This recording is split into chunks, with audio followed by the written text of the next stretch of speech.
ماں باپ اگر زندہ ہیں تو ان کی خدمت کر کے دعا لو. آپ نے فرمایا باپ تیری جنت کا دروازہ ہے. اور اللہ تعالیٰ نے کہا لا تقل لهما اف، ماں باپ کے آگے اف نہ کرو. اف اف ہماری زبان میں ہے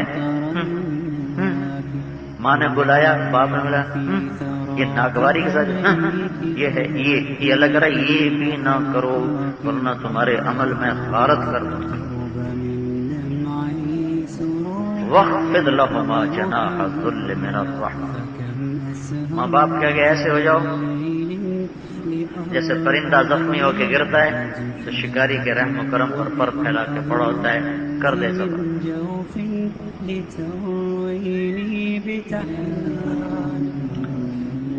کہ ماں باپ کا حق ادا ہو ہی نہیں سکتا.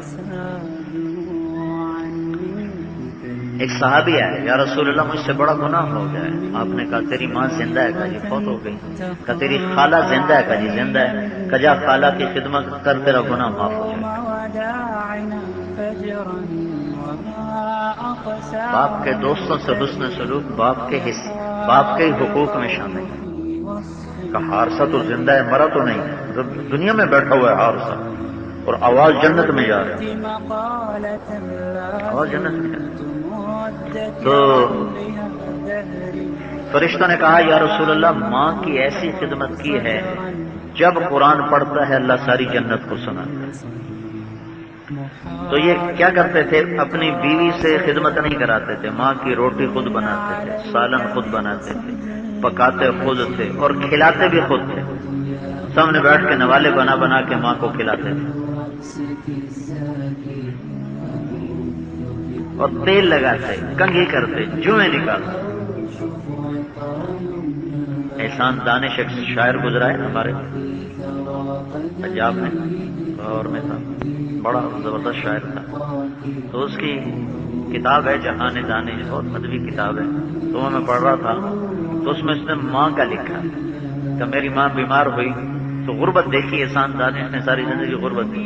کہ میری ماں بیمار ہوئی تو میں نے اپنی بیوی سے کہا یہ میری وہ جائیداد ہے جس میں میں کسی کی شراکت برداشت نہیں کر سکتا، تم نے میری ماں کو ہاتھ میں نہیں لگانا، ساری خدمت میں خود کروں.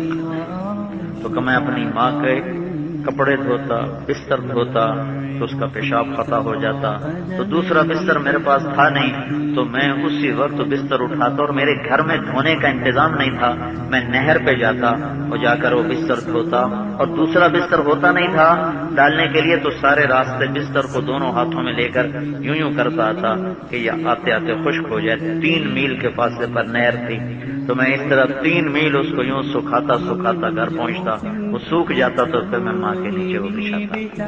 بیوی کو نہیں ہاتھ میں لگانے. ہمارا معاشرہ ایسا ہے خود ماں کو پانی بھی نہیں پوچھتے اور سارا بیوی پہ کہتے ہیں تو نے کیا کہ نہیں کیا.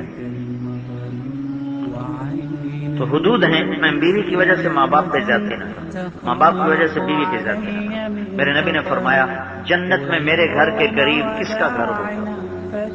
جنت میں میرے گھر کے قریب چاہتے ہو؟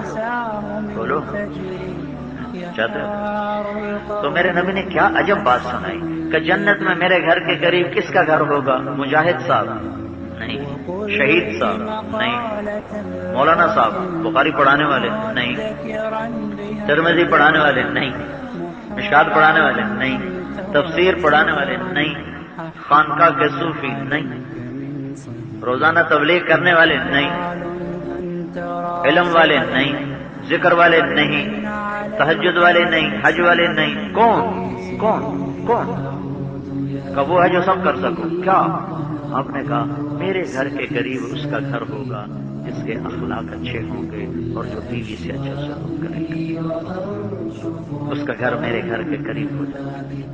ایک اپنی بیوی سے اچھا سلوک کرو، ایک اپنے اخلاق اچھے کرو، تو آپ اللہ کے محبوب کے گھر کے قریب اپنا گھر بناؤ.